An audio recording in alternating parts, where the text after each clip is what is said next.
bring a microphone over for me so I can hear what's going on.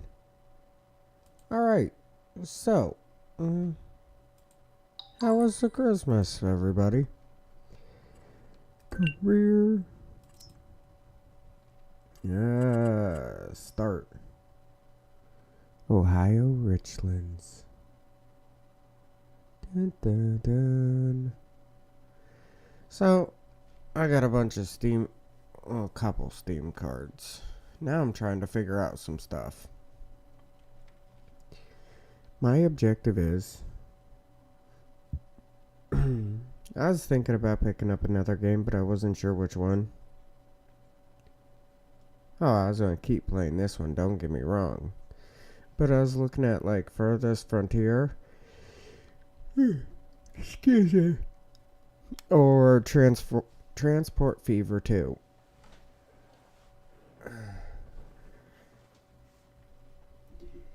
Yes, that is my big decision. But like I said, don't get me wrong, I'm going to still stick with this for a while.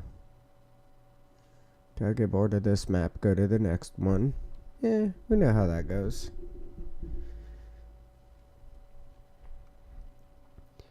I've been trying to do a couple, here and there's. Because I'd be up for a few minutes before bed after getting home from work. And I told you. I straight out said, hey, I am not going to be home. I ended up, working a lot. Here we go. I actually own a farm.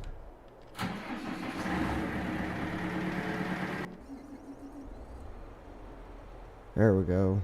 H. Get him going again.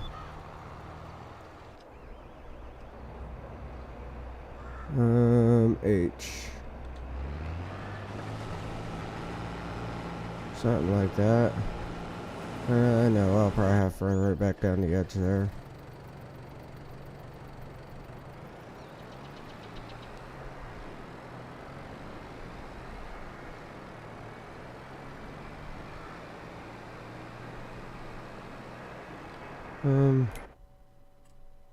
Where is he at? 18. He's going back and forth.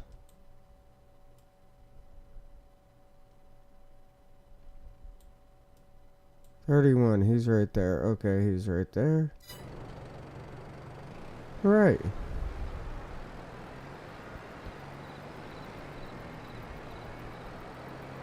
Ooh.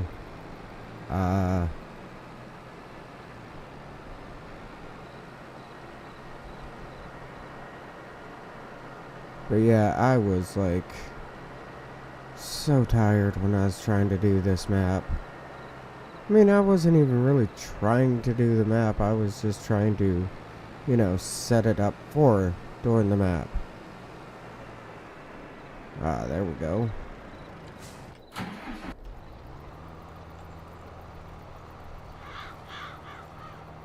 I really don't know why they do that. They just skip one little area. Alright, H on higher.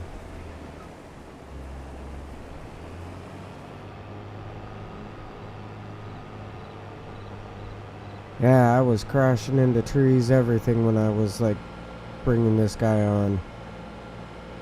Oh, it was bad. It was horrible. I didn't know what I was doing. I got to that point, I'm like, you know what? Forget it. I'm done. Not even trying anymore.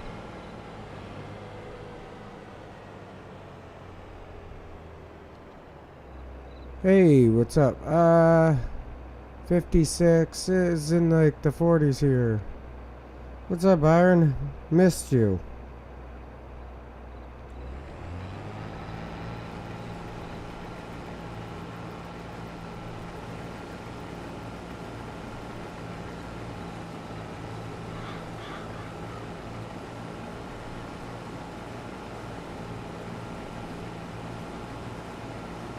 Yes. Now to get some of this done. AI has not completed their task. They're just being stupid. Let me get over there and try fixing him. Yeah, he's being stupid. Alright.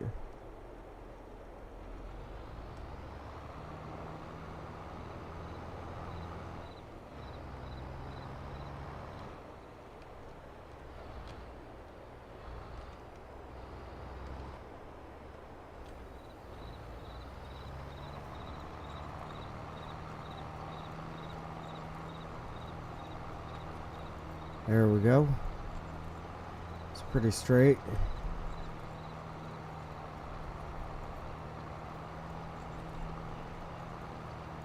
Awesome. Got it.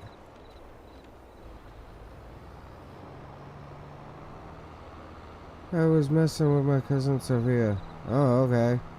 And she punched you in the mouth by accident? I hate when kids do that. You get that lucky sucker punch in that you weren't ready for. If you know, trust me, you know. Been able... Didn't have an evening nap around now. Christmas Eve I was messing with my cousin Sophia. I said she did. Merry Christmas to your best friend. She said, who's my best friend? I said, like, no. Oh?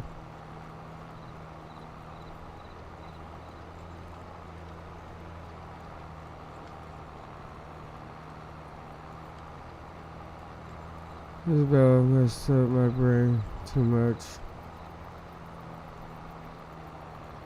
Yeah.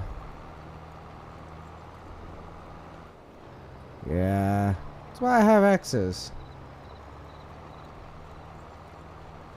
Contract on 18 is 37%.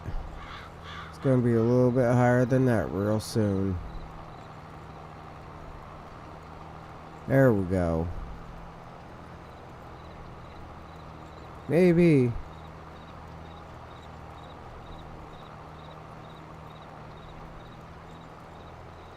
I can maybe say that. I kind of agree, you know?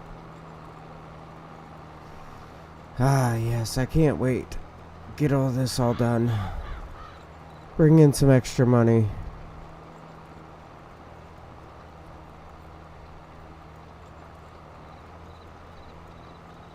Try and knock out as much of this. Does not like as a... Oh.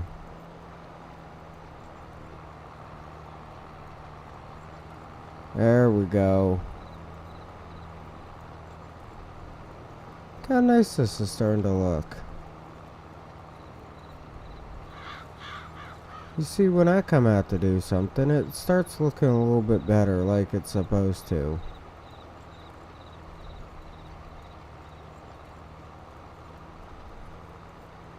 You go around it about twice.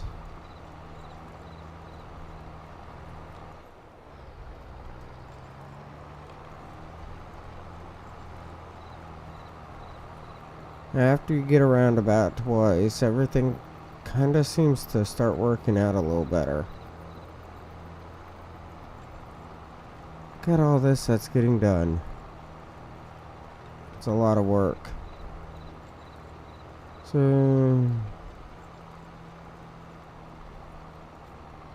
So wait. I'm confused now. Is it Sophia's friend or your friend?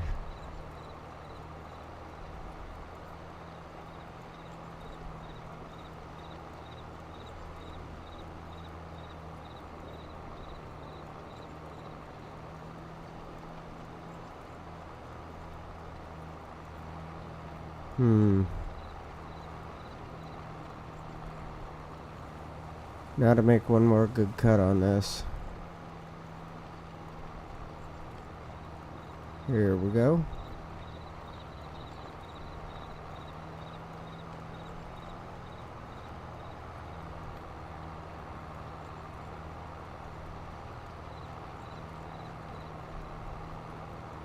So,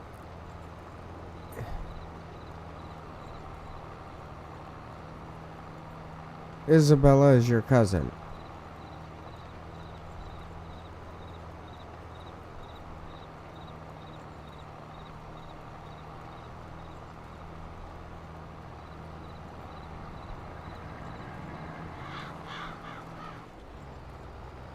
That should work now.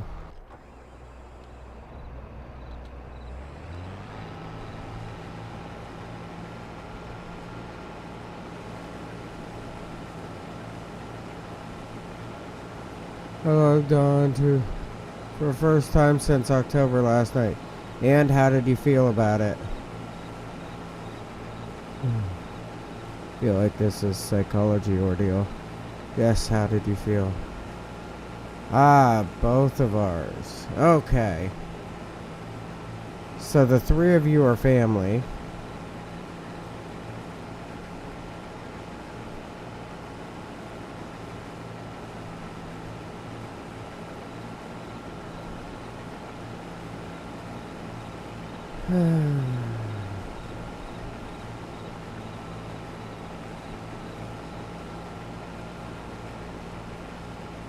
Kind of a small combine.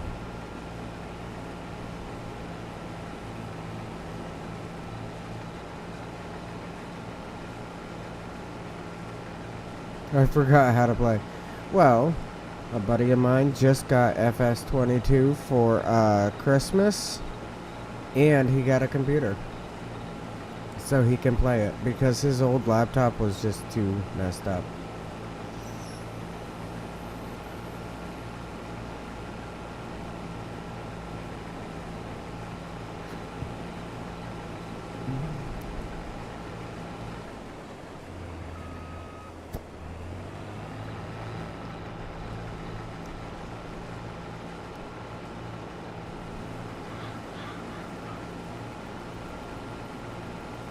Ooh, look how much I'm getting.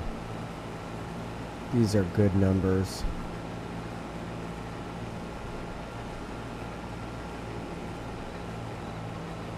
Cinderella. Hi.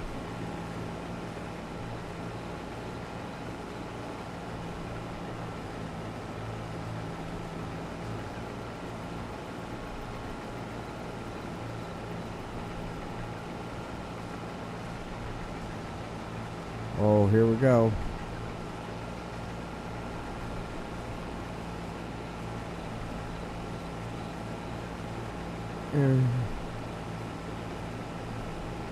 Which, for a forage pickup somehow. Huh.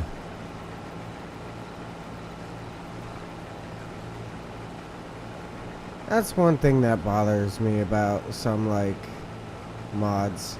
When they, like, update the mods. I mean, it's not always, okay? It might not be in your case. But I've had it where they updated a mod. And it, like, completely changed the mod.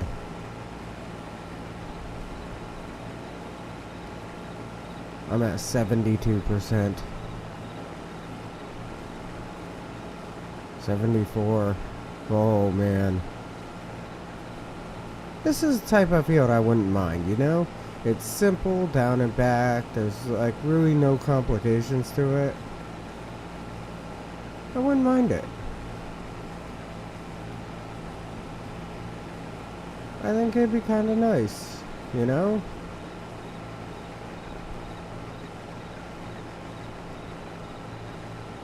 I'm driving around bumping into trees, wondering why they won't go down.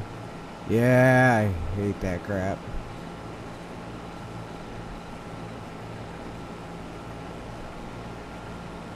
Alright.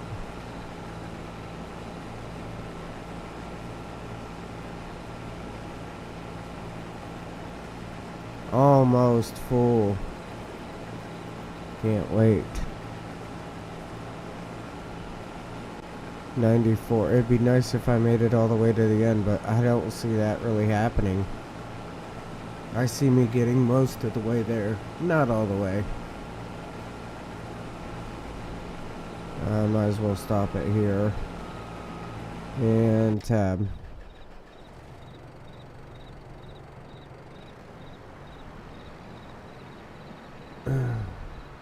Let's go. Kick it into gear.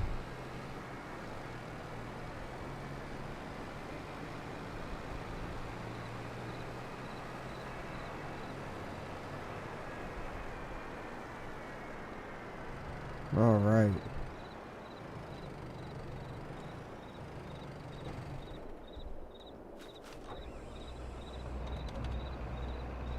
And oh.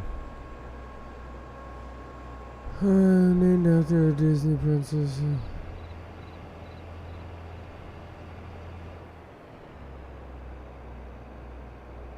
Oh? Well, yeah. I mean, it makes sense.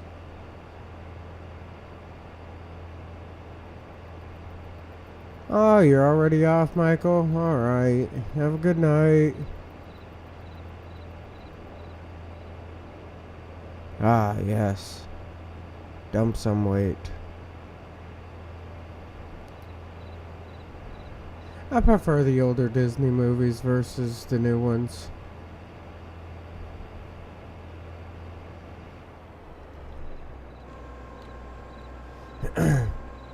They're so much, like, nicer.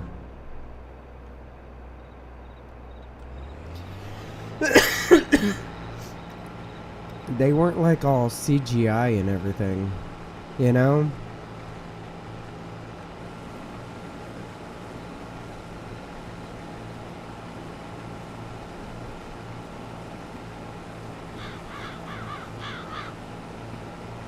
Ah, 78% left. That's good numbers there.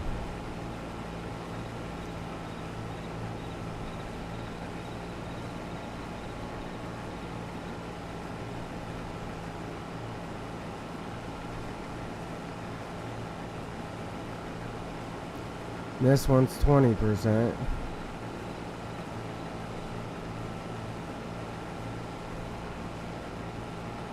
Ah, Jungle Book was pretty good. Robin Hood was pretty good.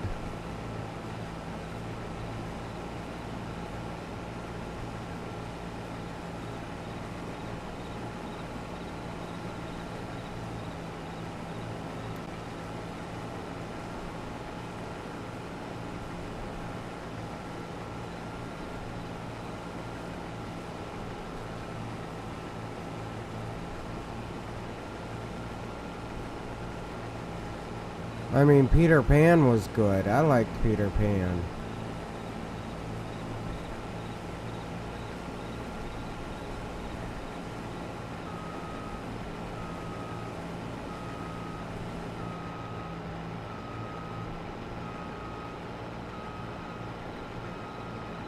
That's what I'm going at, you know? CGI looks good, it does, but it doesn't have the feel to it. You're right.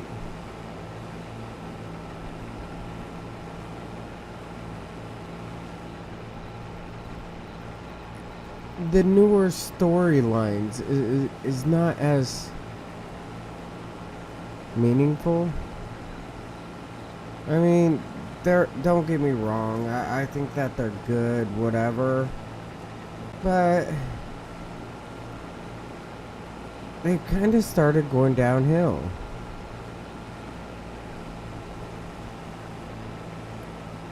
I mean, I like a lot of like Rescuers Down Under. That was pretty good. I mean, a lot of the older cartoony stuff like that was really good. Like the old Looney Tunes was good, and then they got into Tiny Toons and it started going downhill, and now you got like something completely different.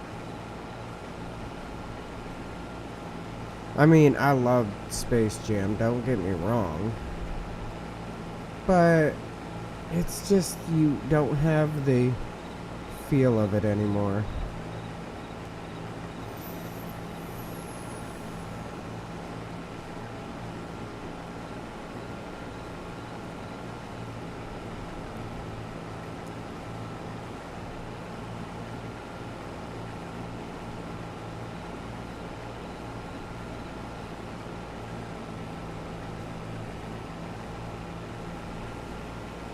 Uh,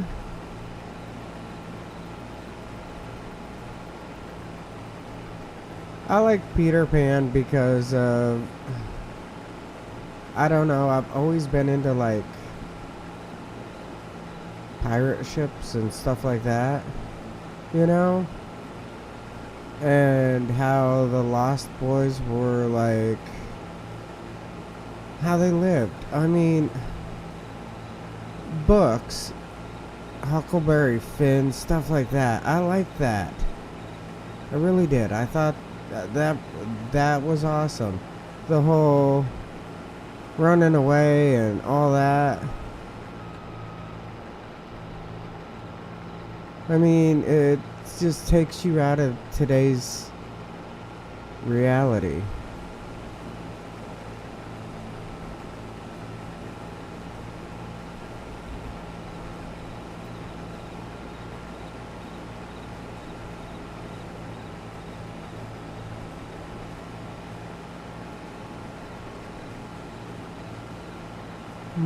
Had its moments, but I agree. I love the originals. But then it's like this new cancel culture jumps in and destroys it.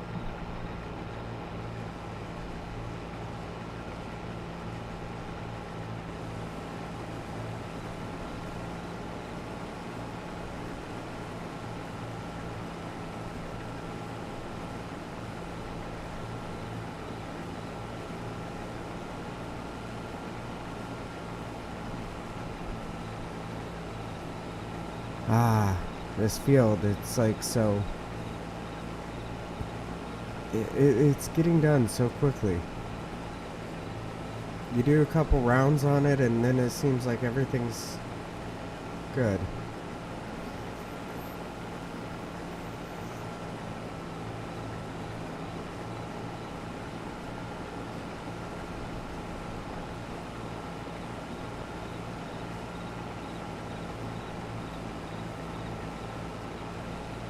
Huh. Didn't know that one.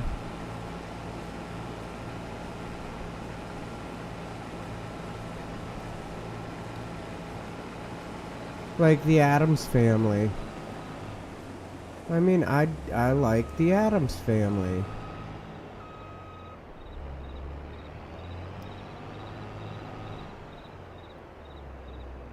Oh, that's cool.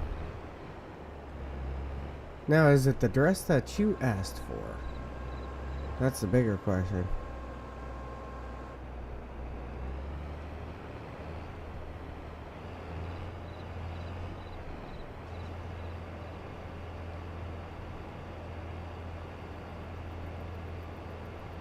Ah, there we go.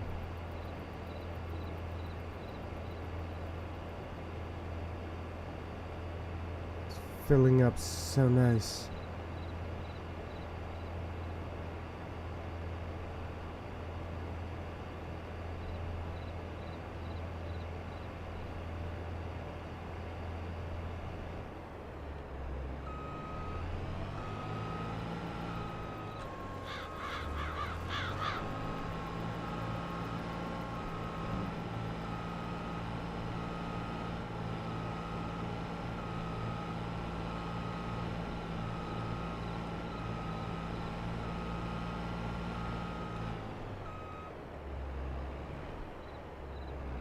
Ooh, I like the Victorian area and the Renaissance area and all that.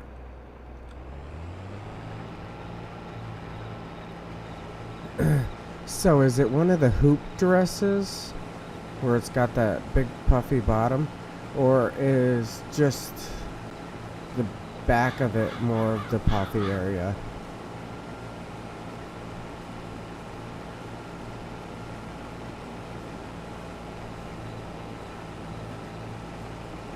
Speaking of the Munsters is the one with the like the old car, and that there was put into the show, or not show, but the music video by Rob Zombie, Dracula. Yeah, they used the same car in there.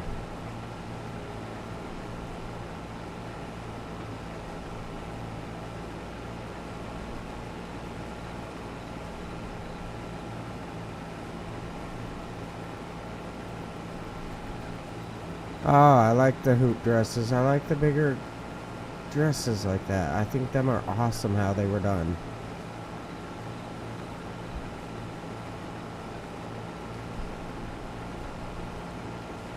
Morning. This is my favorite tank top. That's funny.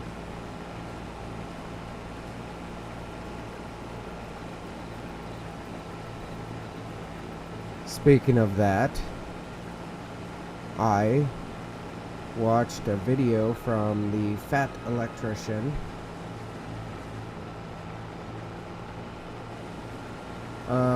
And he tried to do a video about how, you know, the times during Christmas that the U.S. military did really cool things, like back in World War II or whatever, when they shut down the German lines or whatever, and the Axis and Allies, I don't know if it was World War I or if it was World War II, but one of them, where they shut everything down and they're like, okay, let's just play soccer, you know? And he's like, you know, if that was America, the war would have never lasted that long. It would have never made it to Christmas. And then he's like going back and forth making jokes about all of it and everything. And he's like, you know what? America had a problem with Germany. Talking about the wars and everything. How we've had the wars with Germany. He's like, America had a problem with Germany before America was even a country. And if you look up at, and like I was saying, if you look at it, he's not lying. Oh, okay. You got a party or something that you're heading out to? Field 31.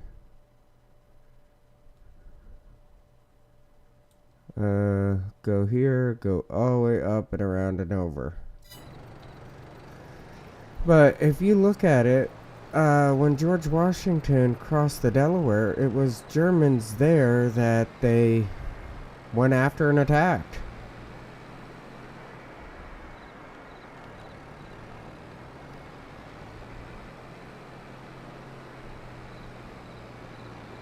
The soldier. Oh, just wearing it for fun of it? That's awesome. But yeah, like I said, I wasn't exactly sure if it was the first Christmas of World War I or what. I knew it was one of them. But, oh yeah. You have to admit, that is kind of funny, though. We had a problem with the Germans before America was even a country.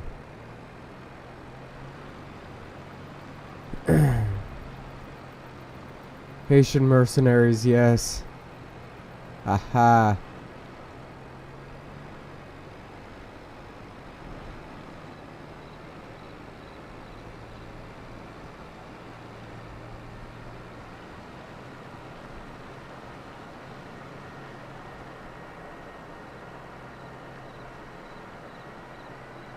Ooh.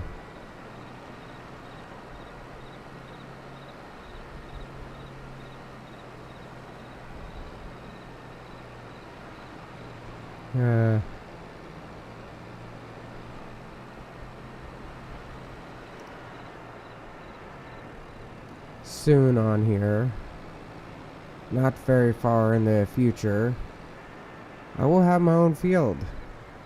Whoa, already have my own tractor. Just need to get my own field and stuff going.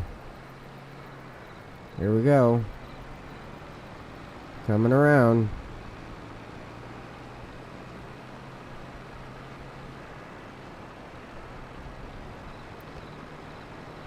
Almost ready.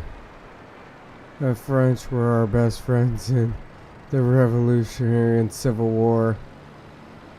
You know, they were. They were. And then it's like when World War Two World War One and World War Two happened, it became something completely different. You know? I mean, we're still allied with them, but they weren't as helpful. But it was nice when we gave them the Liberator pistols. And they started using them.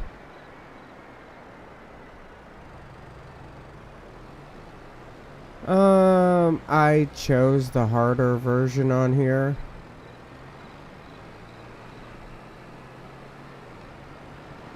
And then I like depleted a bunch of money and stuff like that, a whole back and forth ordeal.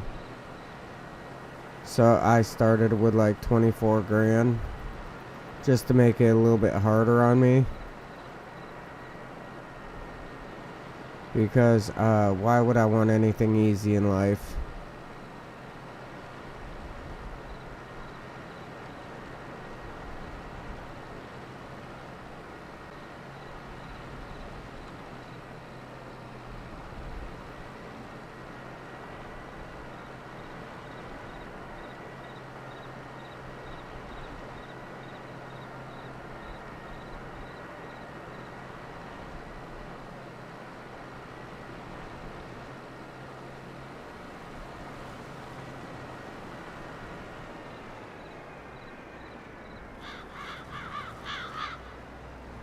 Here we go. Make sure I can get the nice big swing in. And let's get you empty.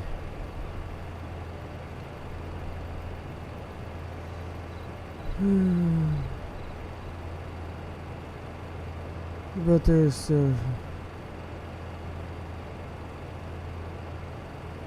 they were still our friends. It was Cold War when I mean, overall, I think in the long run, my parents have a weird law. By the way, alright, what's your parents' weird law? I think it was more than, the diplomacy and stuff that broke us down with France. France just, they lost the whole, they're not a fighting country.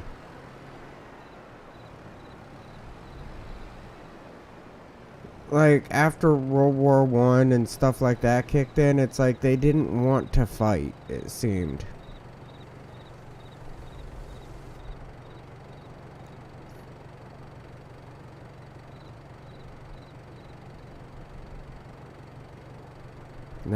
Here we go. Come back and forth a little bit, get this all rolling, get it all, like, knocked down. While I'm doing that, I'm going to come over into here. Complete. Collect some money. Now this one's almost done.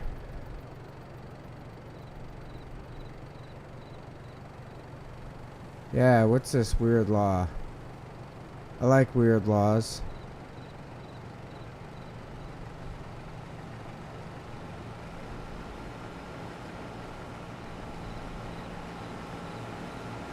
I think my state has a really weird law. It is on the books that if you drive past a horse and spook the horse, you must camouflage your vehicle. If the horse still therefore remains spooked, you are to completely disassemble your vehicle until the horse is no longer spooked.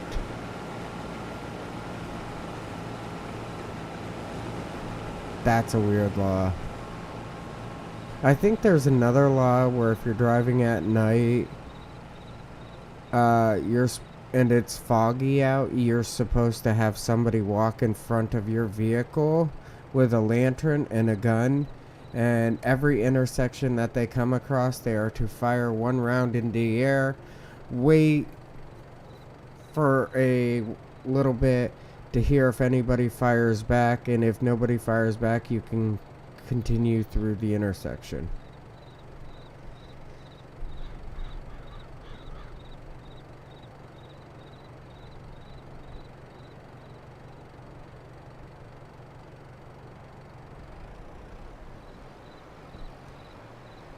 Well, like say, France anymore, I mean, they're not a war country. I mean, to them, war is like, forget it. Now they got really good pastries. My parents forbid talking. And maybe my siblings were ball gags. That's an awkward rule.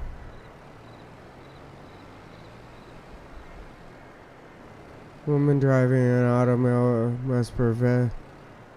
must be preceded by a man carrying a red lantern.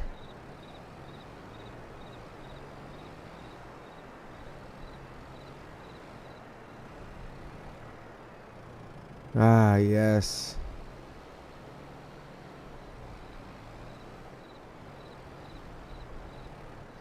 Now the cool part is women. That's odd too for where you can't talk. That's very odd. But women invented the wipers, I believe. France also suffered greatly in World War One, and we're not interested in another war. Yeah, they did get handed it to them pretty good. Yeah, they got beat up pretty good. But like I said, I mean, when their rebel armies kicked up in World War II and we gave them that Liberator, they did a pretty good job.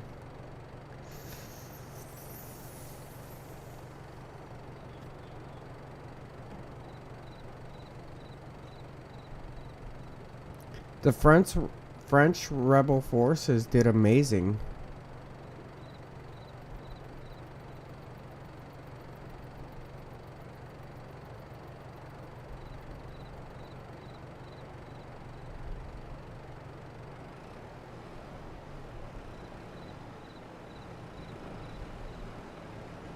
This dude is almost done.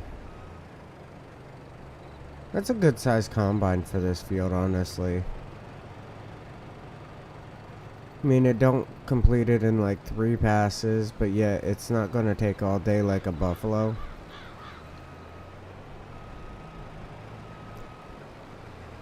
Alright, let's roll.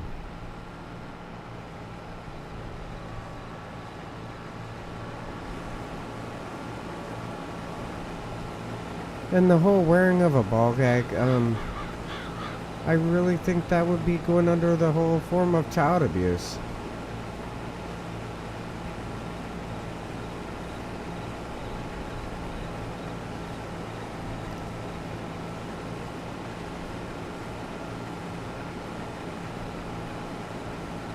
Speaking of that, I almost, when I say almost, I mean it was a really close almost, went and tried to apply for Children and Youth Services.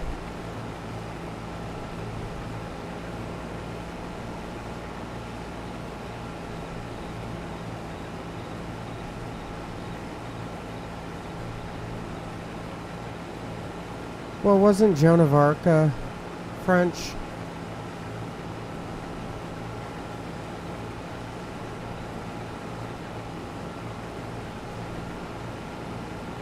Oh, I agree.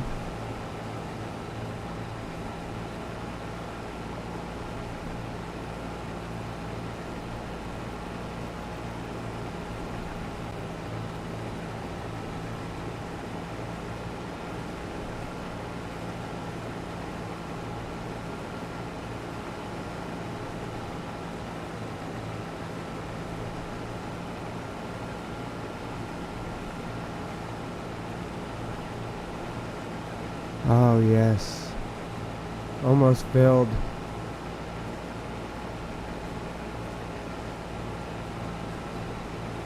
Can't wait.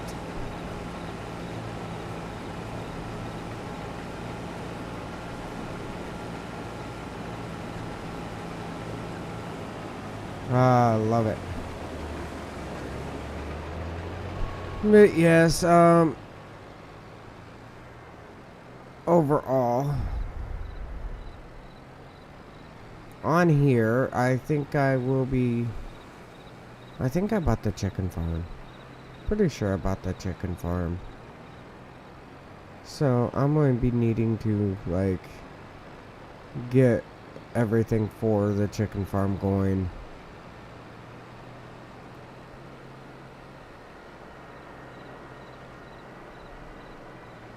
I found out on here, chickens can be really, really good money.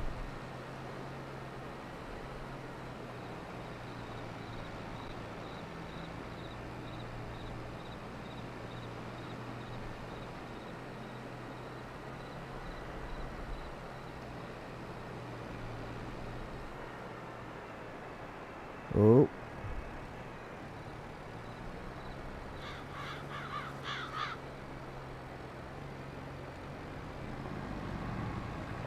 And I need to get rid of my house on here. Plus, I am an adult living with my family. Well, I kind of figured the adult part.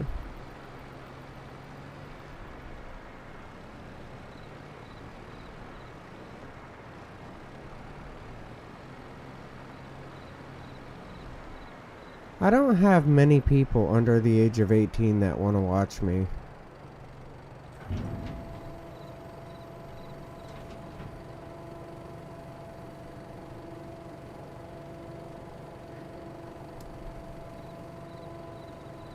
And not very many people under the age of, like, I don't know, 20 or so would use the word forbade.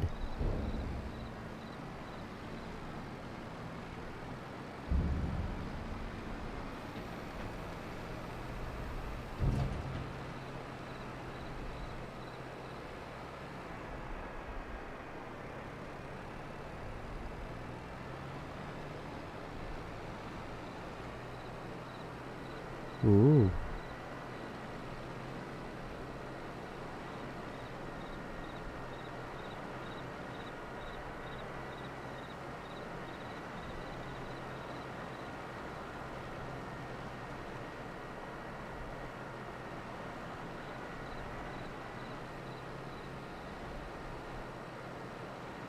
Almost. Yeah, that's what I was going with.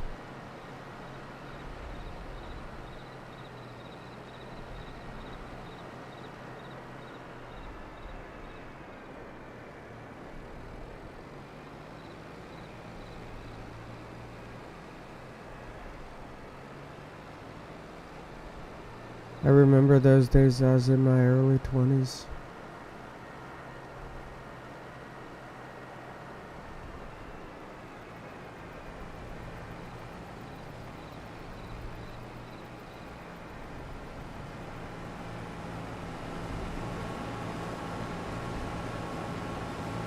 I was angry when I was in my 20s. I was a really angry person, like, all the time.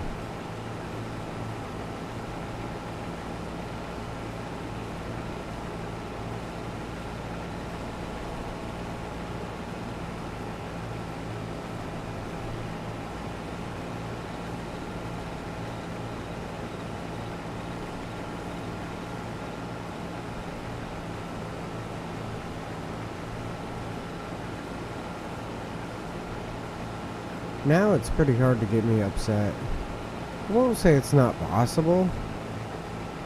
Just, I've learned to mellow out. But I think if I was in my 20s again, I would learn management, like business management, and I would be on, like, I would have done more YouTube. type deal. But I don't remember when YouTube really took off. We're talking to YouTube.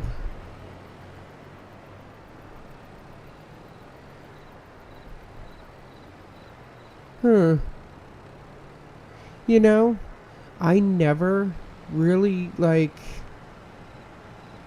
think whether I'm about, how can I put it? I don't really think about the gender of the individual that I'm talking to.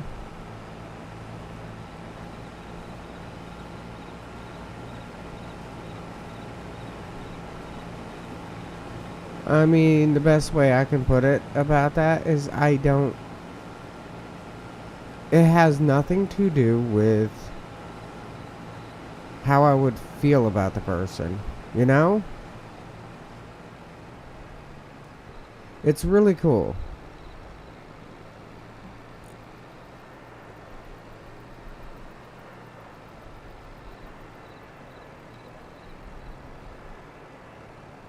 Oh, when I went to college, I was already married for the first time.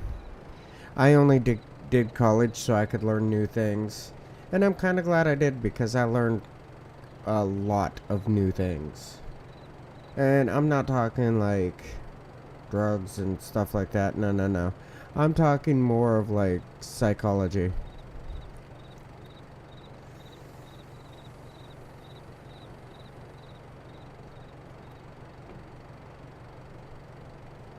But yeah,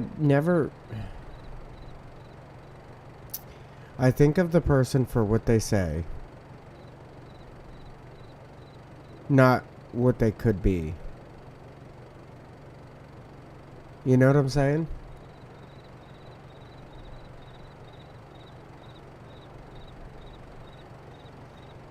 I started working about the age of like 16, 17.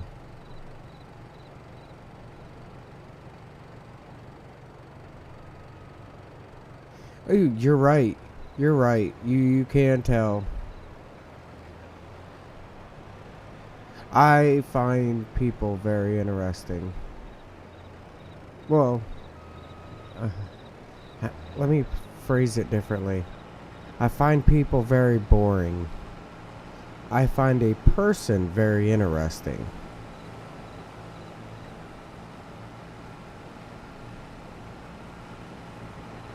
That's why I went to psychology and not sociology.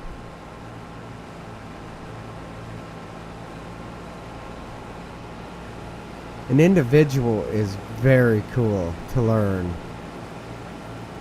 while people as a whole are very, very boring.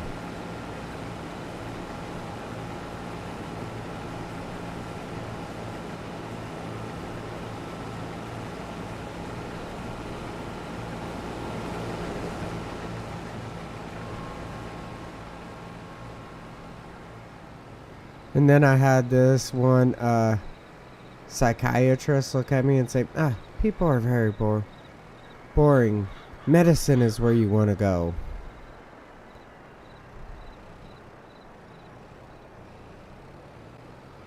Yeah, I was like 16, 17 when I was getting paycheck because I started at a school, like working in the cafeteria.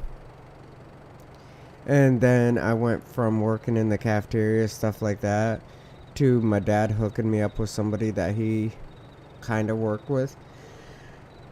The person he was working with was, did like janitor, custodian type work. So at night, I would go in to the company where my dad was working, and I was cleaning.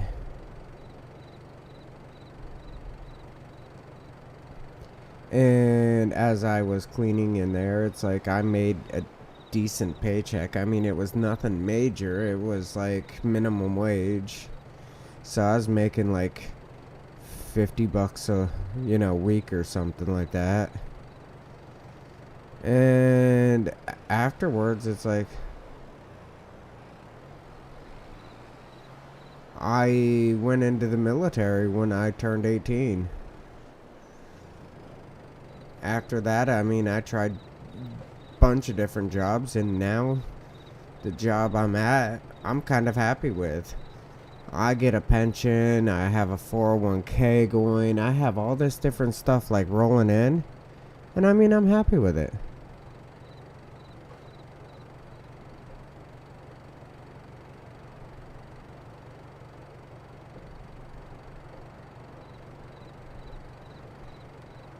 Yeah, she's like, oh, I like that psychiatrist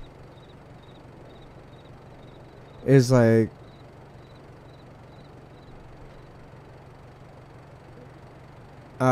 telling me how she just likes the medicine. She don't like dealing with the people, just the medicine. And I'm like, yeah, the medicine's not the place for me.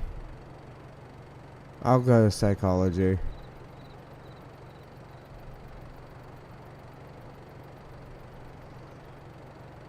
I think she liked the medicine because where she works is very,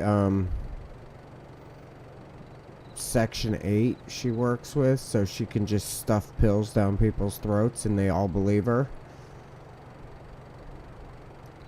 Yeah. So she really didn't like me later on when I started like, oh, a maid wouldn't be bad. Some of that's actually kind of cool. You get to see a completely different side of people.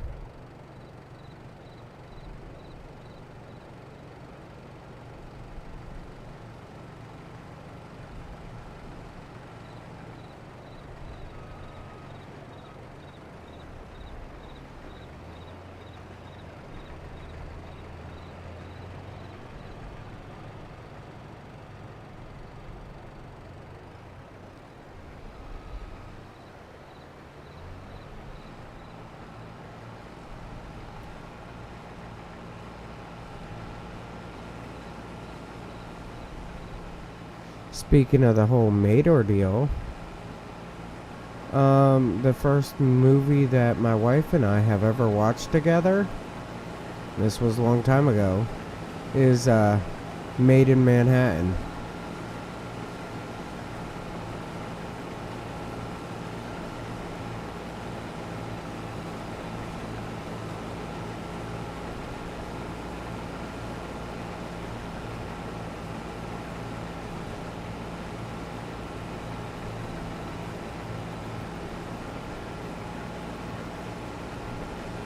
I can't complain too much about a maid job. It's kind of how my wife does. She goes in and cleans people's houses and cleans some businesses.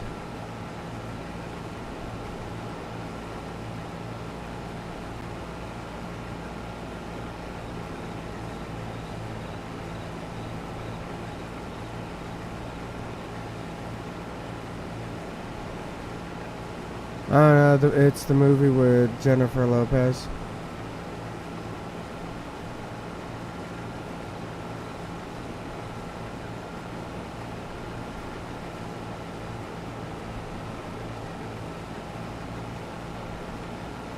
Just never tell my wife that I remember things. I always try to tell her I don't.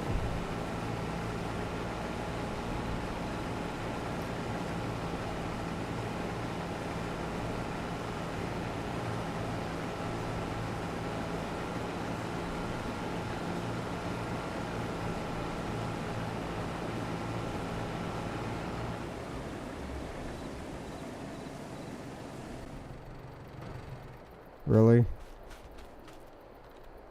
Oh, come on. Let me get between you two.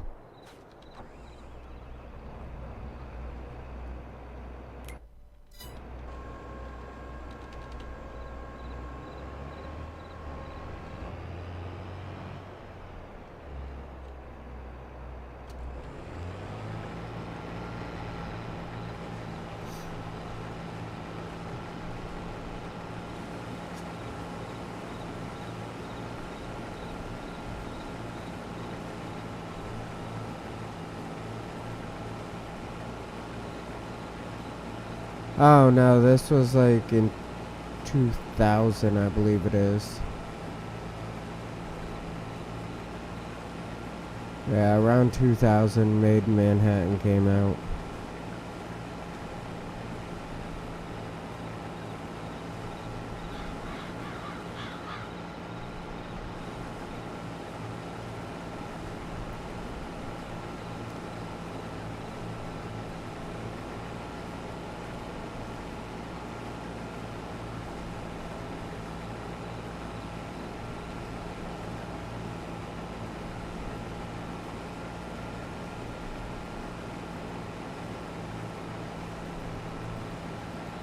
So, you work for some rich family?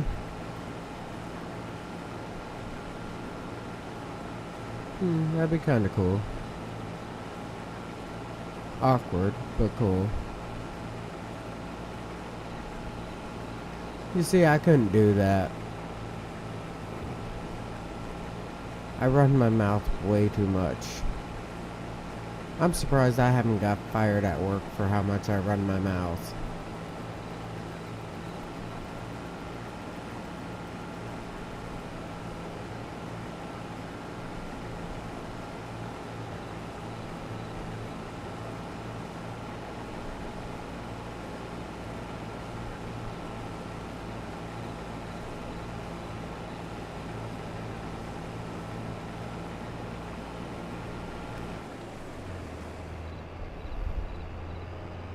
I'd get in way too much trouble.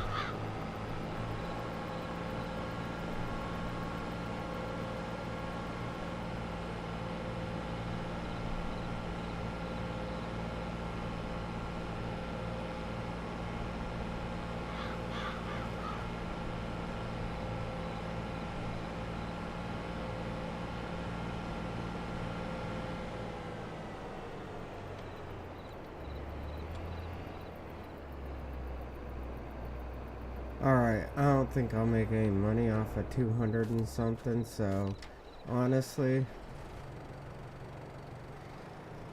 let's roll Buttercup. Man, what movie is that where they name the horse Buttercup?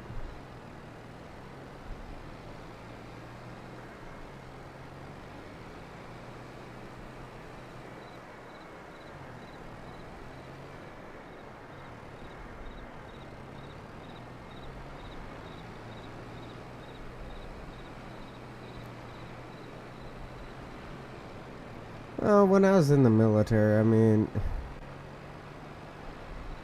I wanted to serve kind of because my parents didn't, but I had other family members that did. My grandpa did. And I did alright, but I remember I got promoted and demoted in the same day. Tell me how cool that would be.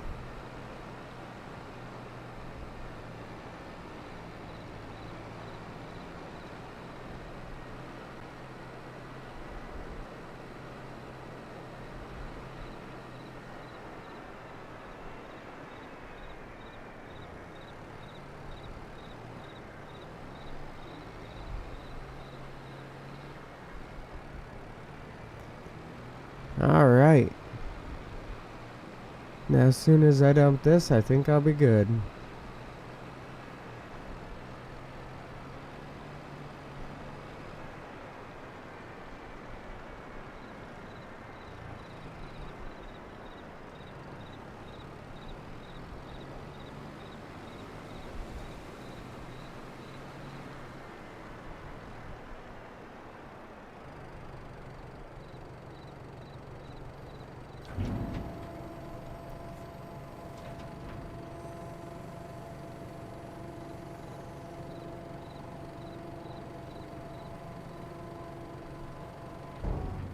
Ah, make that money.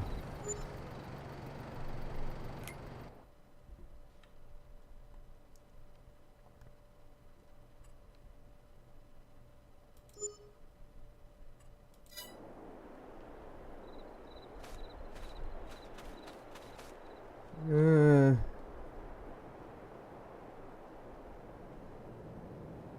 oh, you play it? That's cool. I love games. I've been playing games since like Commodore 64. Okay, this goes down. Okay.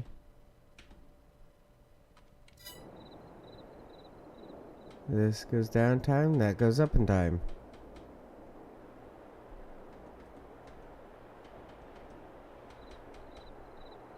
This button is no longer working. So I guess I'll use this button.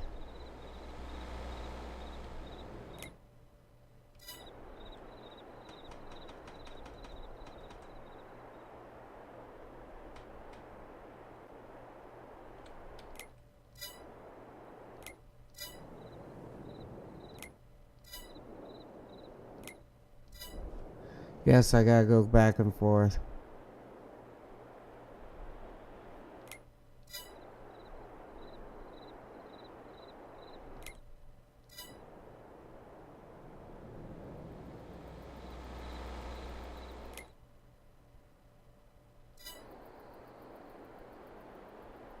Let's see.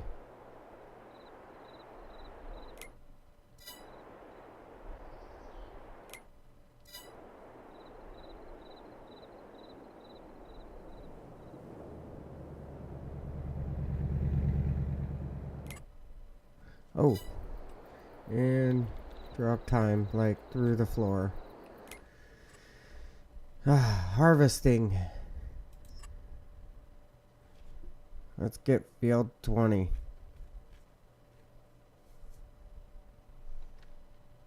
Plowing field 22. Where's 22 at? 21? Oh, 22 is that one. Ugh. Those probably give me some small, dinky, rinky-dink type, itty-bitty plow. Why the Ohio map?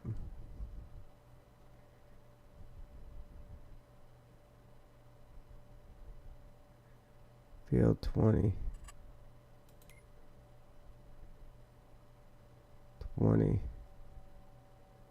Okay. Oop, not what I wanted to click on. 15. Ooh.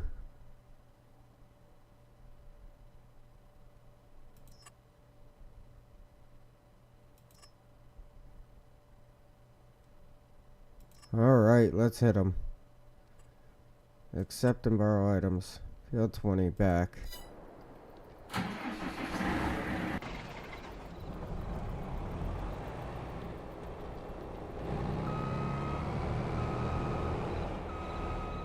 My cousin lived in a farm in Ohio. Oh.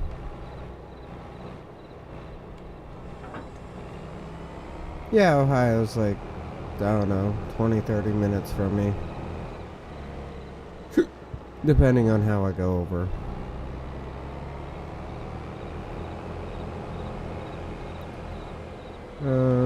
B. Right? Tab.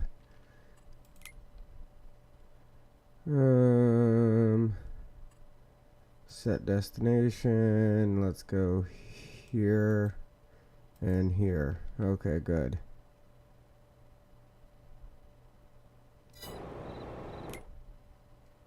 Set destination here, going here.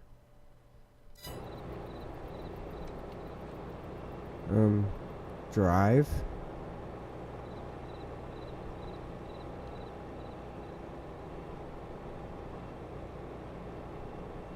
What's blocking you?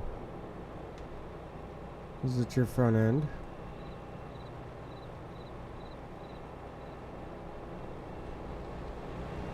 Whatever.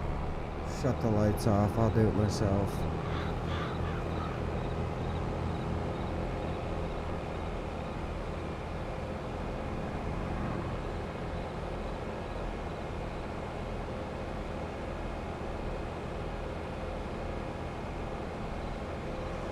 I don't understand the problems with the driving. Ugh.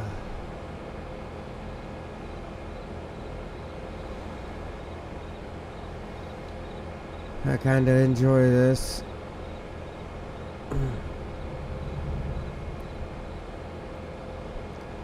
Yeah, Ohio ain't half bad. It's kind of flat though. I mean, there is some areas, but Ohio's kind of flat. There are some nice little towns in it. Madison, is it? Near Madison?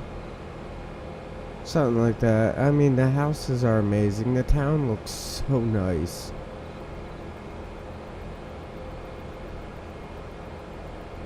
But it's pretty flat. Indiana's another really flat, like, state. Alright, I'm gonna pull over. Let this guy go around. That's bothering me. Check the map real quick. Go this way, go this way, go this way. I can do it. Try Kansas. So, let me tell you a story. I went to Kansas. Been through Kansas a lot, actually. And you know what I found out about Kansas? They have a lot of sunflowers along I-70. And when I say a lot of sunflowers, I'm not talking like, oh, yeah, you have 60 acres. No, no, no, no, no, no, no. You're driving for miles with sunflowers like right next to you. Oh man, there we go. It's like miles and miles of nothing but sunflowers. Yeah. I mean, there's like so many that you start like twitching. Going into like convulsions because of all the sunflowers. Nebraska. You know, I haven't been through Nebraska a lot. Missouri said, you got rolling hills.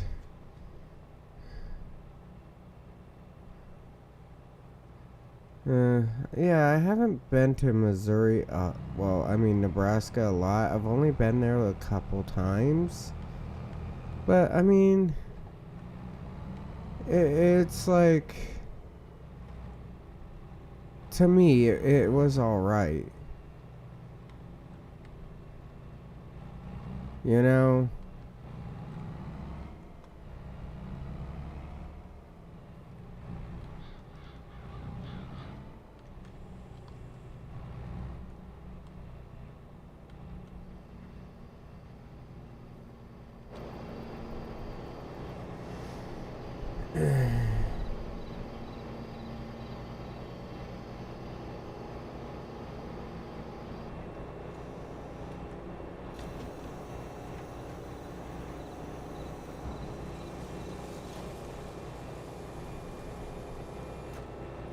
Cross state line, it's flat all the way to Colorado. And then, what most people don't get is Colorado. When you first roll into Colorado, everybody's like, yeah, you hit the Rockies. No, you don't. When you first roll into Colorado, it's flat. And I mean, it is flat. You see miles. And then you see these like little bumps like coming up. And you're like, oh, well, there's like little bumps, whatever, you know? And then all of a sudden you start making out these little bumps. And the little bumps, you're like, oh, that's the Rockies. I'll be there in a, couple hours, whatever. No, no, no. A day later, you're still driving. And then all of a sudden it's like, whoa. Those are huge.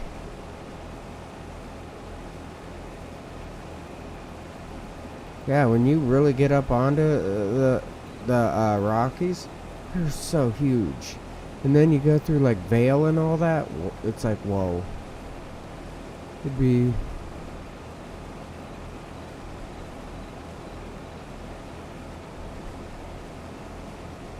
You mean like California? flew out to California.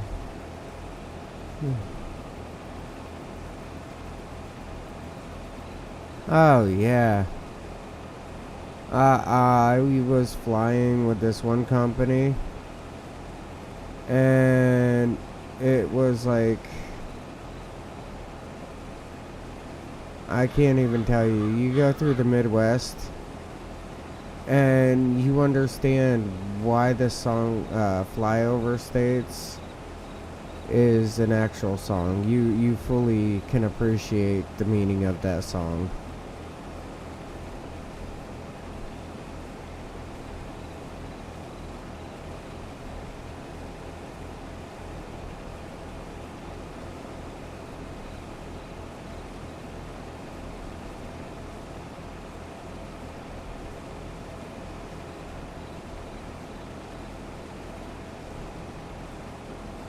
Yeah, I mean, I was never a fan of California. I've been there. It's just I was never a fan of it.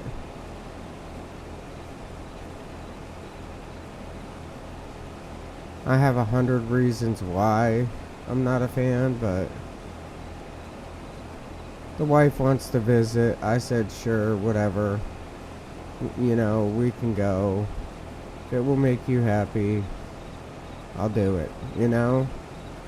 But on my own, it's like, no, I wouldn't go back.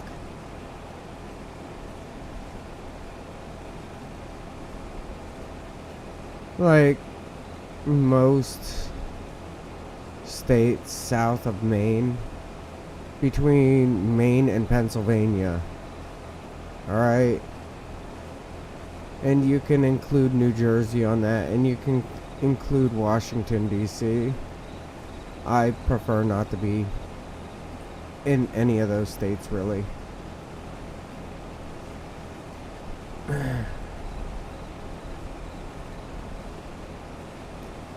I've been to a bunch of cool states. I've been to a bunch of cool places. I've had so much fun in so many places I've been. And those were like my least favorites.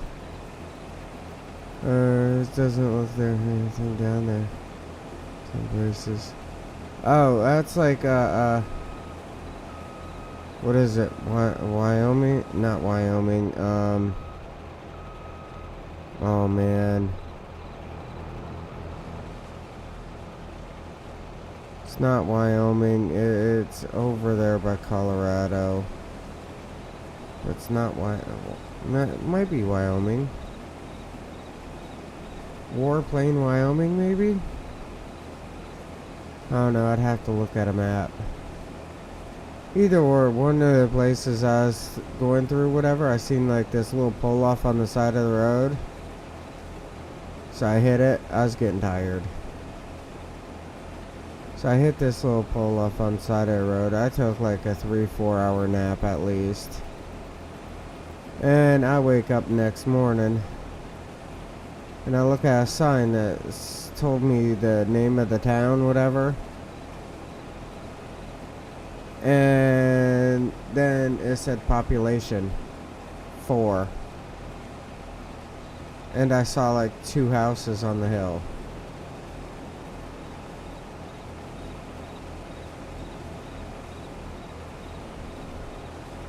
My great grandmother was a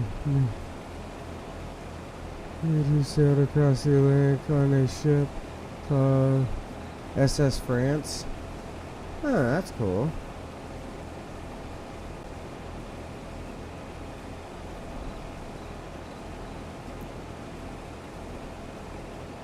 Glory days of steamship travel. Oh man. Some of those ships, though, you have to admit, the craftsmanship that went into those. The craftsmanship alone that went into some of those ships. Just towers. What we do today on like 90% of our work.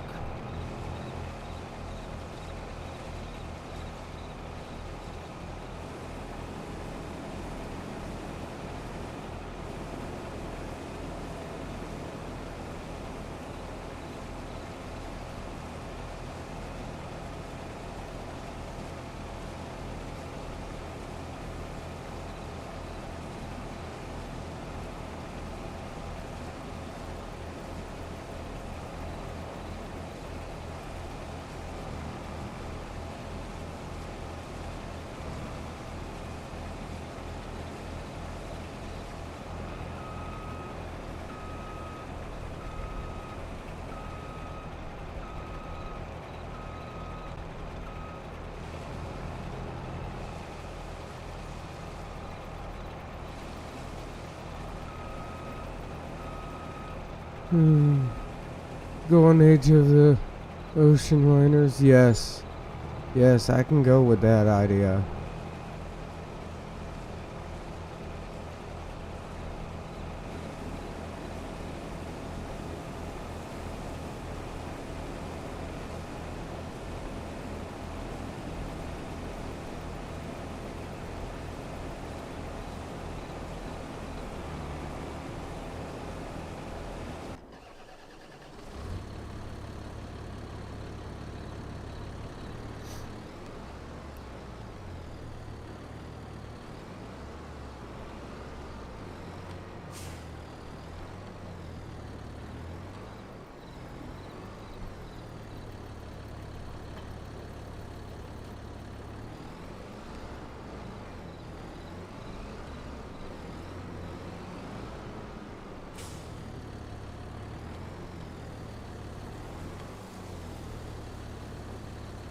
Ooh, come on, a little more, a little more. There we go. And there we go. Use the drive through.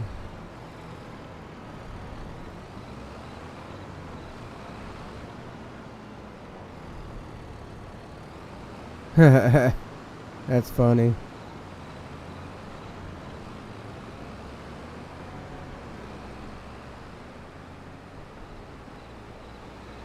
I mean, I don't know. I think Tennessee was always a nice place to go through. You had your flat areas, you had your hills. It wasn't always so hot, all the time like southern states, whatever. But yet, I mean, you didn't have to worry about snow. I prefer going up and down like I-35. It's usually pretty flat. People are doing pretty good. Most of the people out that area have like good attitudes, you know. But you get into like anything pretty much past where I live,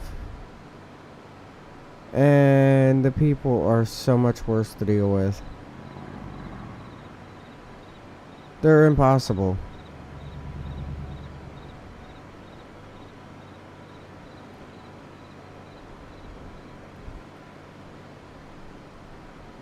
I like to be down. I mean, Alabama is a really nice area.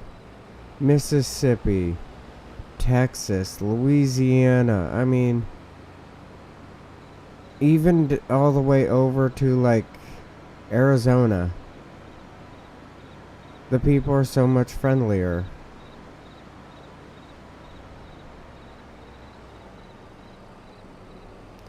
And I love that. It's the people that I enjoyed when I was like driving truck over the road. The people were amazing.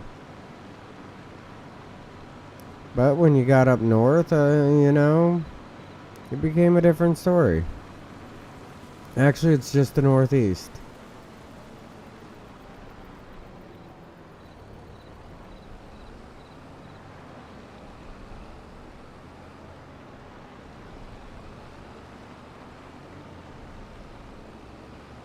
Oh, yeah. Yeah, I believe it. One of the worst areas I drove in Tennessee. Alright. I must have missed that road a little bit. Was to go to Bush's Baked Beans. Yeah.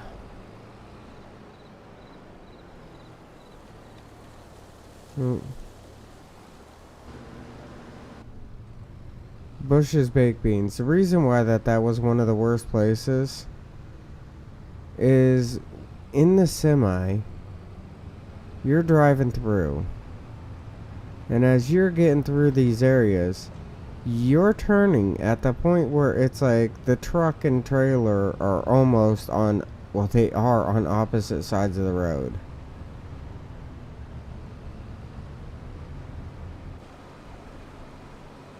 The truck's in one lane, the trailer's in a completely different lane.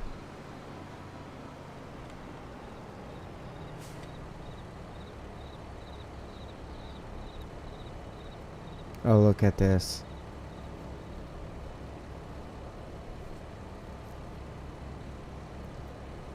I'm getting loaded up with gold.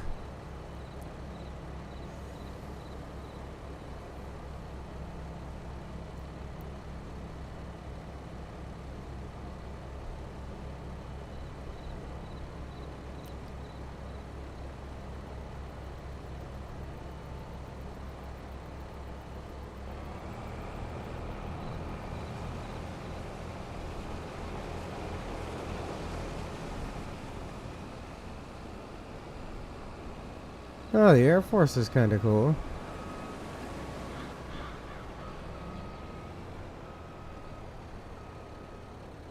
The Air Force usually has pretty high paying careers.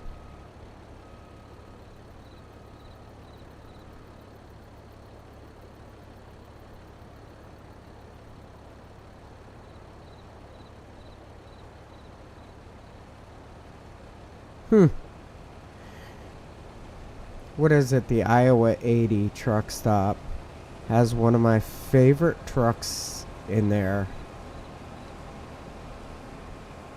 It has like an old power wagon.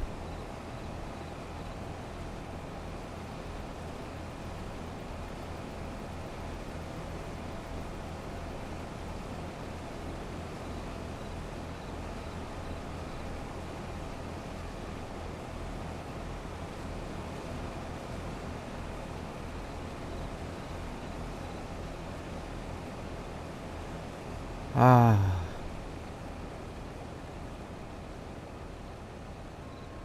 Really?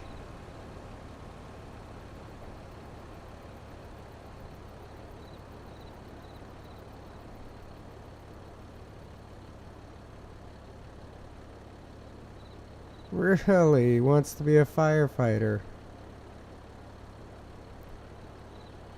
It's kind of a warm job. Very warming, I'll say that much. Yeah, done that a little bit.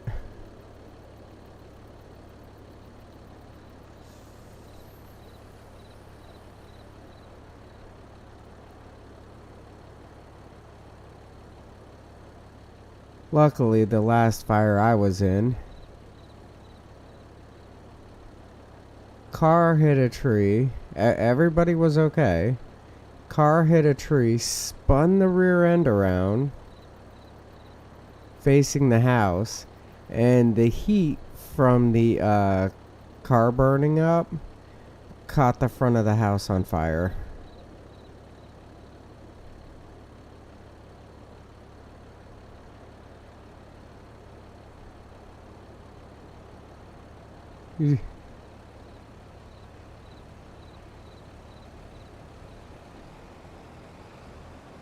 I might have went past it. I don't know.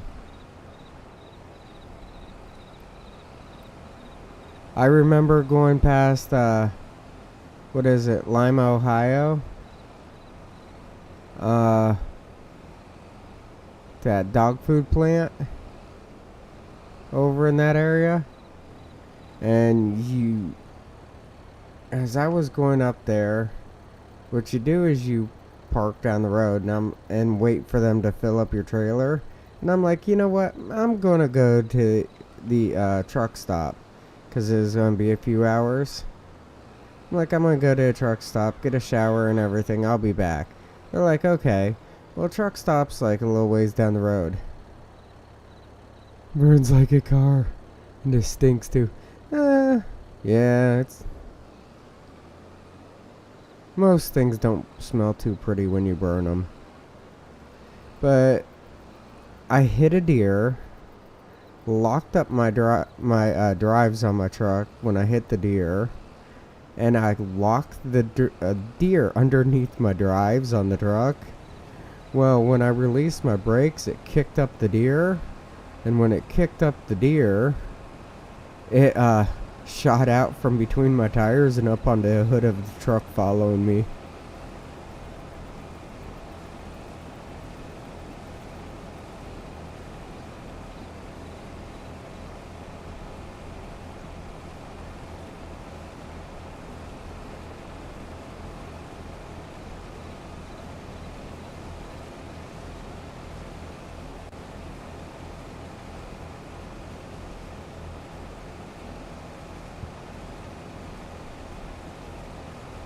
There we go. That should be good for a little bit.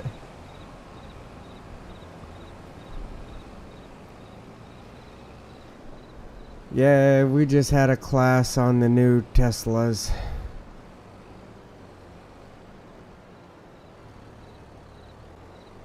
Here, they're stuck on top of each other.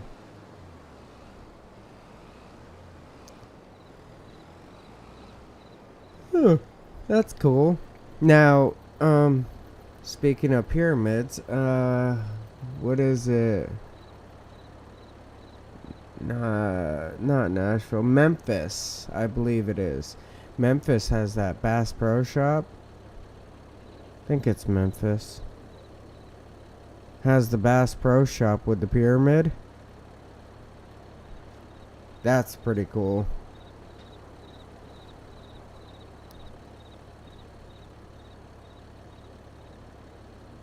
I really enjoyed that one.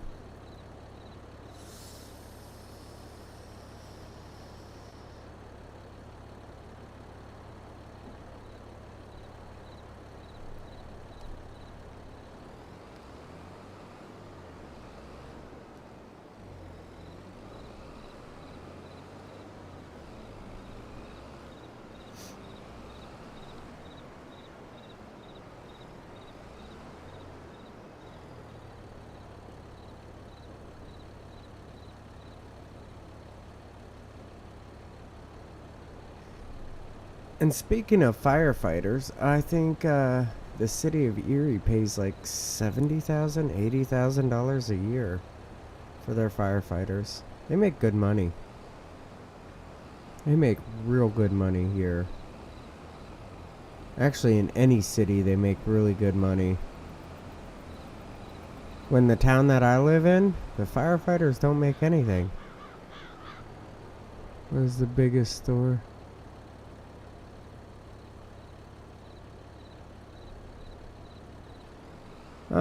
I think it's the Bass Pro Shop and is in Memphis as a pyramid. I'm pretty sure.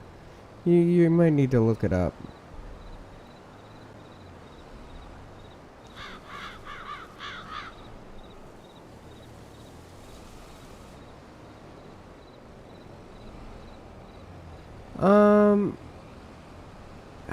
We had a guy leave our station, and he was chief when he left our station. He went down, lives in like South Carolina or whatever, and works in Georgia as a firefighter. And he works 24 on, 72 off.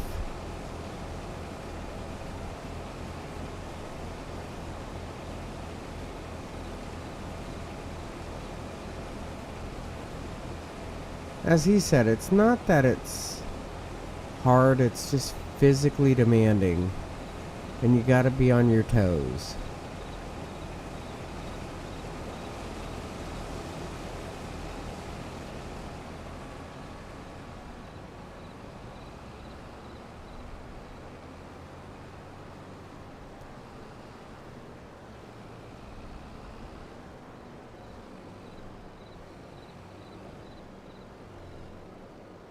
Yeah, he left us as chief, and he's down there and he's a lieutenant now.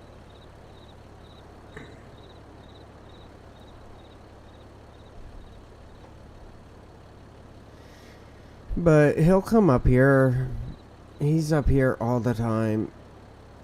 I mean, his daughter's second in command. His son up here is like, I don't know, fifth in command, something like that. They're very, active.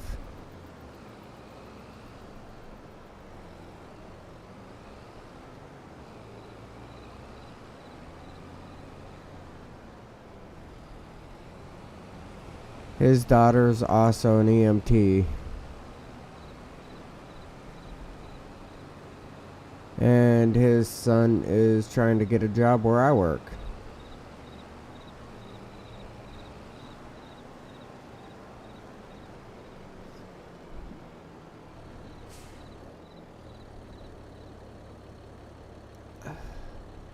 It all depends upon your company. Like ours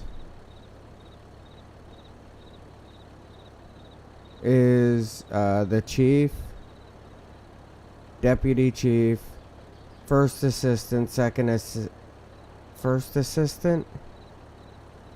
I think we might have a second assistant. Then you got your captains and lieutenants, or one lieutenant, depending on how it is. I know we got 2 captains and we got 2 separate lieutenants.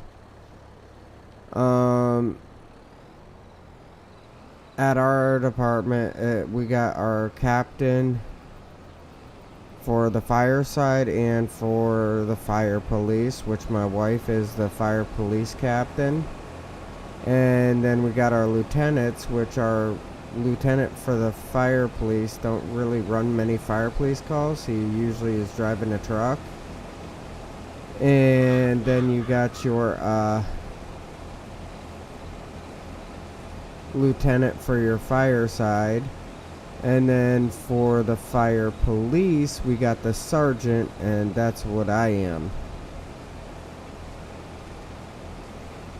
And then I got like 5 people under me.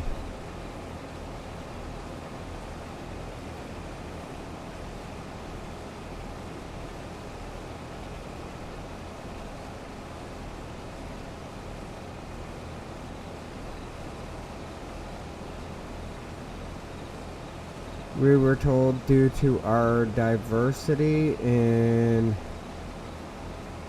the department and our training and how we train more than most departments around us, we have one of the better departments.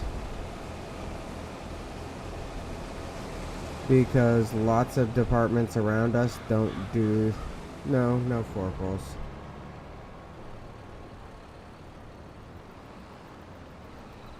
But a lot of departments around us don't train nearly as much as ours does.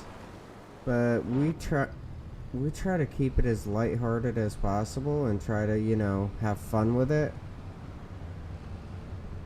Like, do, like, completely off-the-wall things.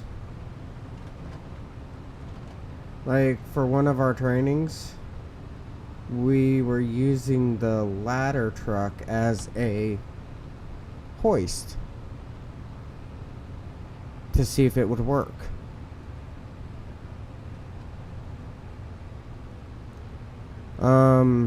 Patient over embankment, and let's use the ladder truck to pull them out.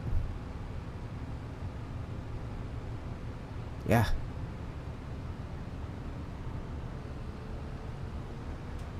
Lowest rank of fireman for us is just a firefighter.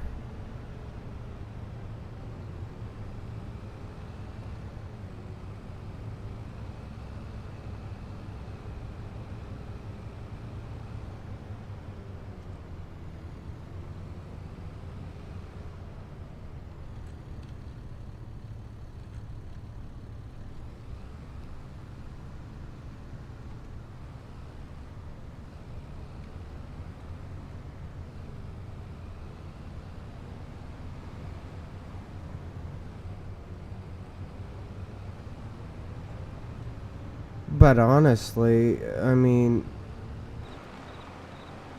in the whole firefighter ordeal, I mean, sometimes rank don't really matter.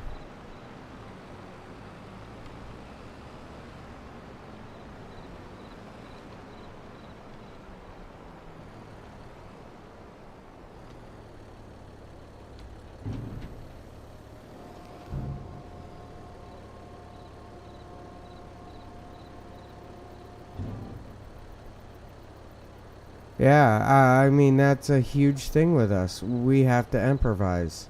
Because during the day, we might get 3 people on a call, 4 people on a call. But in the middle of the night, you might get 10 people on a call. When COVID hit, it was the first time I seen all of our trucks come out at once.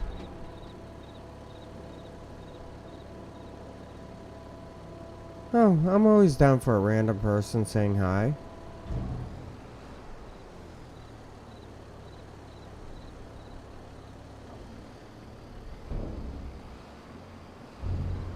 $36%.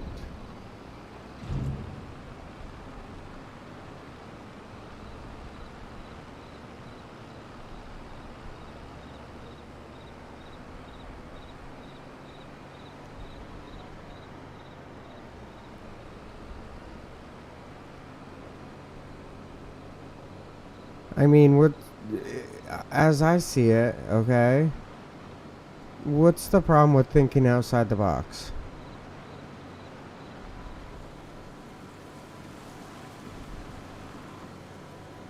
Um,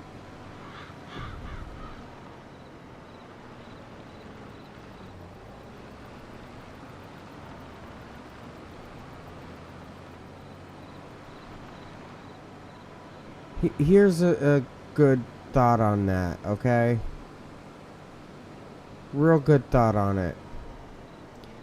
We were talking about what if a semi rolls over, okay? And they're like, how are we going to get the person out? If the semi rolls onto its side, how are you going to get the person out? And everybody's like, well, you take the door, you take the door, you take the door. And, I mean, the officers were talking about taking off doors, and I'm like, so is the truck laying on its side, or is the truck like, you know? And they're like, well, the truck is completely on its side, whatever. And I said, oh, I got a dumb question. They're like, what's that? I said, is it a 1-piece windshield or 2-piece?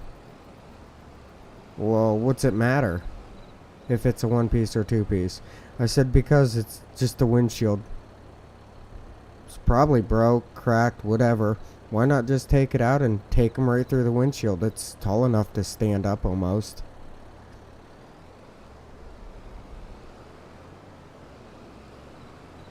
Okay, that's a good thought. You know, everybody's like, huh, I didn't think of that one. And then they're like, okay, so what if the truck got into a crash, whatever, and it's like at a 45-degree angle? And they're all talking about how to get into it and all this, and I said, well, is it a Volvo? And they're like, what do you mean, is it a Volvo? Well, it's just a question, is it a Volvo? Well, what's that matter? I said, well, here's a dumb thought. Volvos and some of the other trucks that are similar to the Volvo models, like the 780s and stuff like that, some of those ones, if the driver's injured and you need to get him out, you could always just set a ladder to the seat, and if you move the seat to the steering wheel just a little bit, if depending on the height of the driver and everything, but you might need to move the seat towards the steering wheel, but down at the base you can like just push in the 4th pedal and pick up the steering wheel and all this. And they're like, you can? I said, yeah, after you get steering wheel out of the way that way, then you might have the little thing on the side of the seat that you can rotate the seat. And they're all like, what? And I'm like, yeah, you didn't know that? And I was talking to them like this, like it was, you know, nothing to me. And I was only there for, I think, a year before we got this training. Not even a year. And I'm like, hey, you can always do this. And they're like, hey, we never thought about this. So what we do as a fire hall ourselves is we use everybody.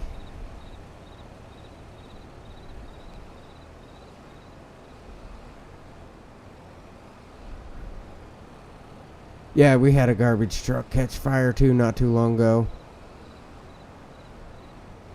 Around here. But yeah, we as a company, your rank matters on responsibility. But it would be nothing for like one of our officers to say, "Hey, you know about this, help us."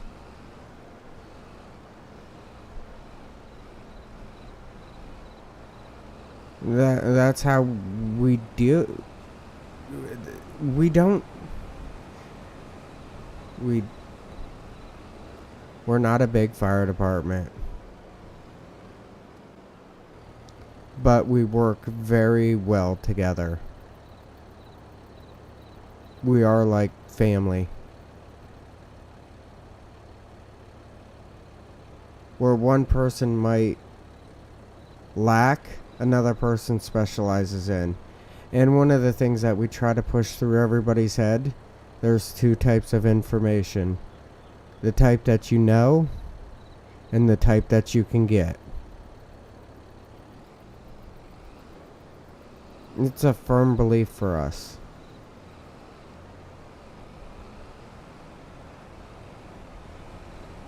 The only question beyond that is, where do you get the information, you know? You just gotta think of that part.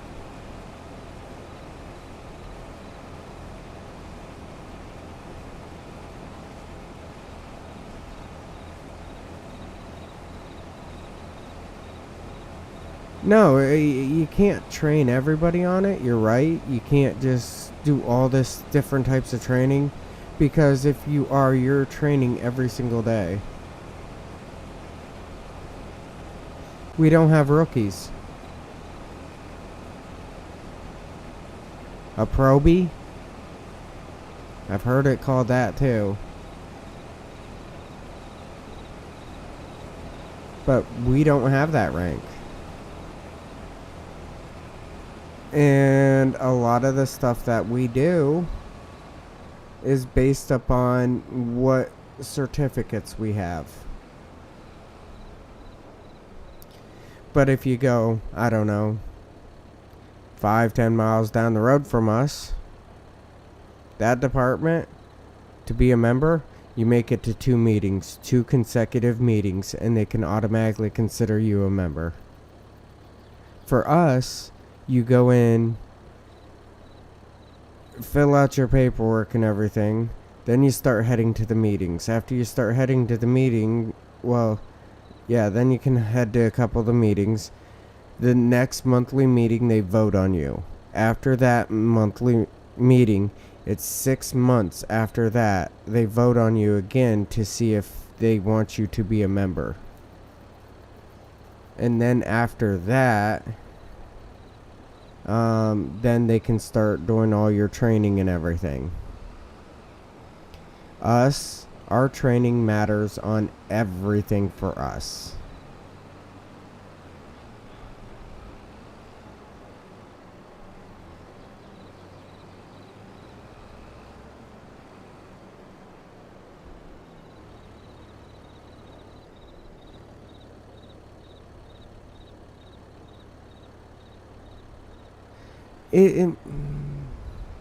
To have a one size fits all would be great if every vehicle fire is the same, every house fire is the same, everything is the same.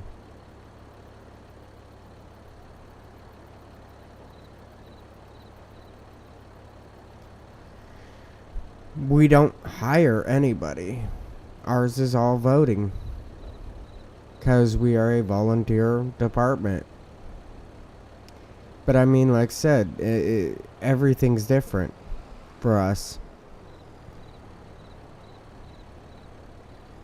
I mean, in the training itself, there's so much different training. And things don't always work. I mean, you've worked on a farm, you know this. things just don't go how you want it to. 90% of the time, you can be doing everything right and everything will fall apart.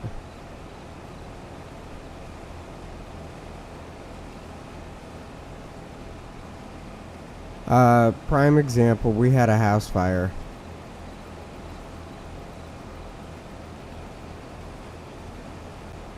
Okay, this semi-truck, this is how you open it. Okay. Well, now it's stuck between two trees. The front end is off the ground 3 feet, and the semi-truck is stuck between two trees. It is actually like a foot, narrower because of it going between these two trees.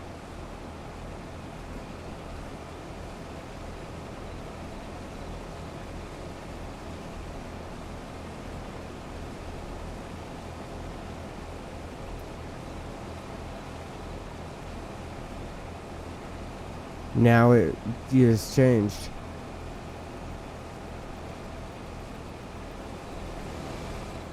You know?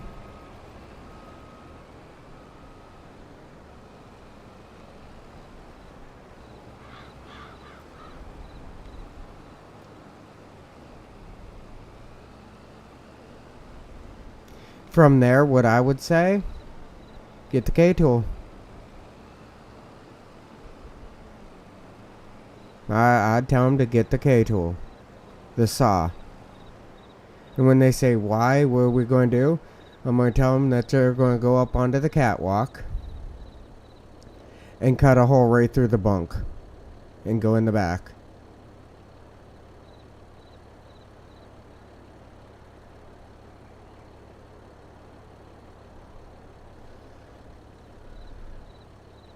We don't. We have, hey, do what you can, but these are ideas. Oh, yeah. Yeah, okay, now I get what you're saying. But what it is we're not having, like, that type of separate training. What our training is work together and figure it out. This is a general concept. We are doing a general concept, and you figure out how to do things around it. Alright? Like, I did a training on BVR, Basic Vehicle Rescue. And they said, what if you're working with a minivan? Or a van. Okay. And in that van, 5 out of 7 people weren't wearing seatbelts. And they're severely injured.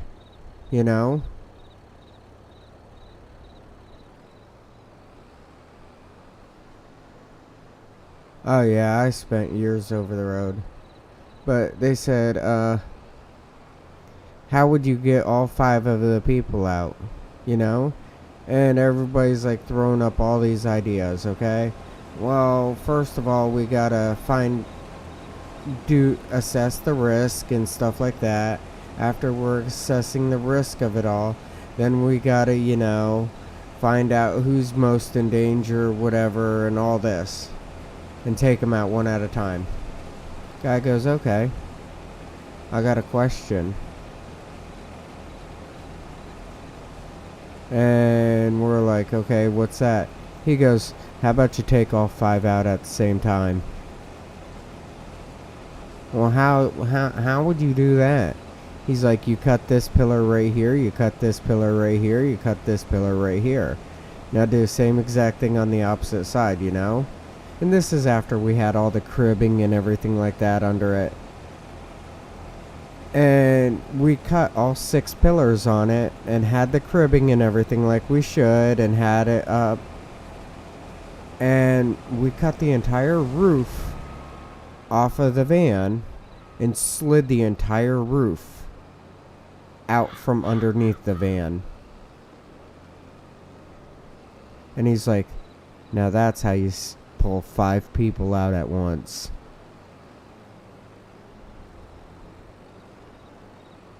So if the van is like in somebody's front yard, completely upside down, just crib up the whole vehicle and take the entire roof off and slide it out from underneath the van.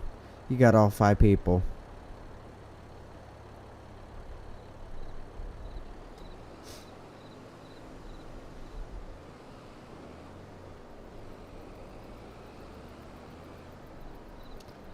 None of us thought about that until he said it. And as soon as he said it, it's like, that works so slick.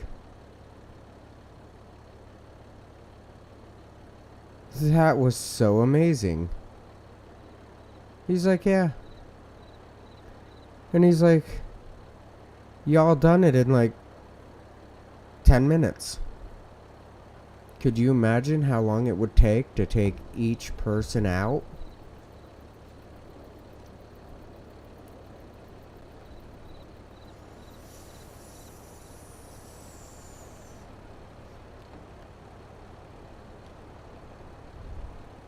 You stick the dogs into the, sides of the van, into the doors and all that. You latch them together. And you crib up, the front of it and all that. And just take the roof off and slide it right out.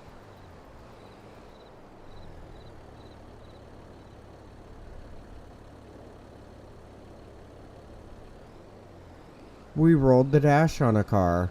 This is how you roll the dash. When you get the right side and left side working together and you roll that dash will separate by like 4 inches, 5 inches. That's a lot of room.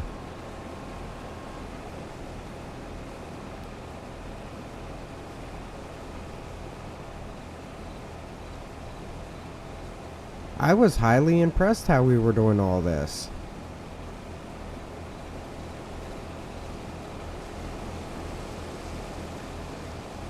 I mean, it was so quick and easy.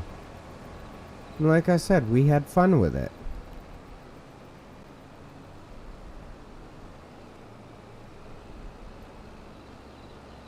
Like hazmat, decon, stuff like that. I enjoy doing stuff like that. It's fun.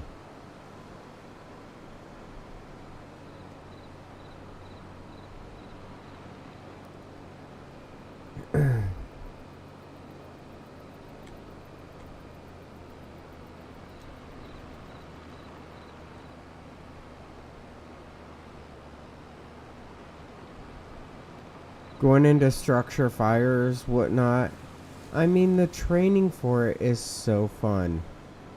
And then when you learn the difference between like wooden buildings versus concrete buildings versus like brick buildings, stuff like that, there's so much that you can learn.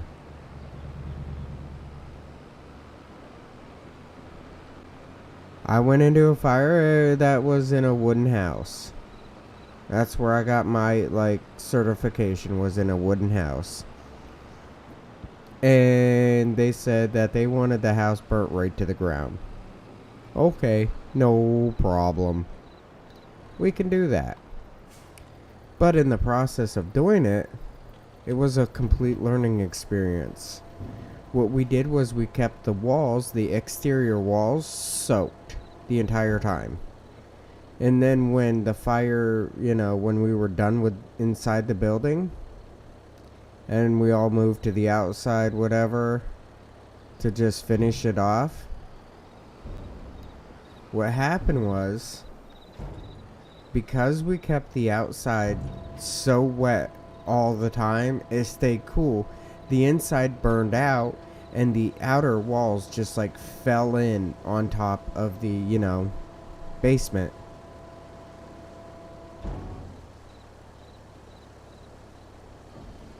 So there was basically a big hole in the ground that we just filled with the walls.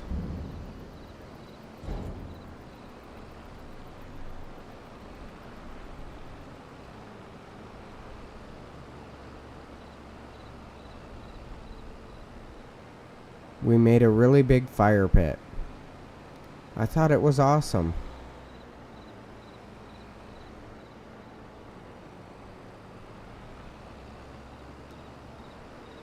I think I might finish up this field tonight and then probably call it a night.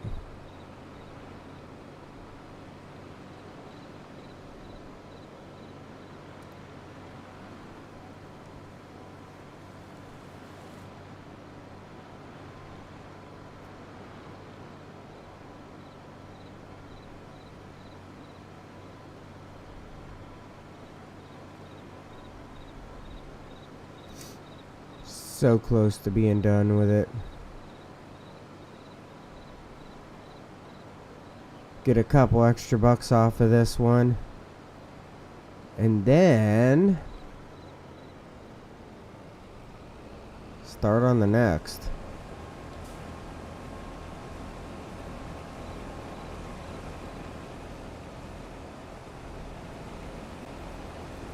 Get lined up. There we go.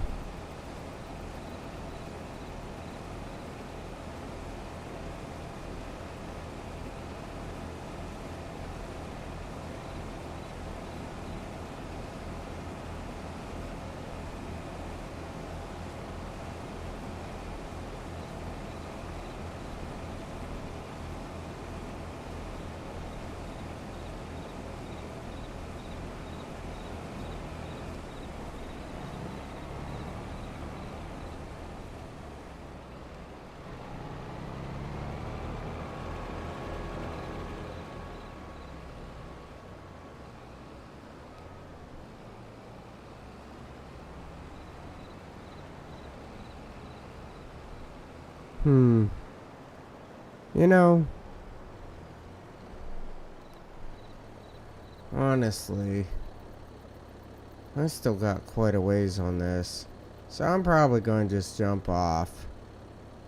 So as I say every night, have a good day, have a good night, have a good evening, have a good whatever it is when you are watching this. Have fun, be safe. Don't forget to like and subscribe, and also, well, have a great night, everybody.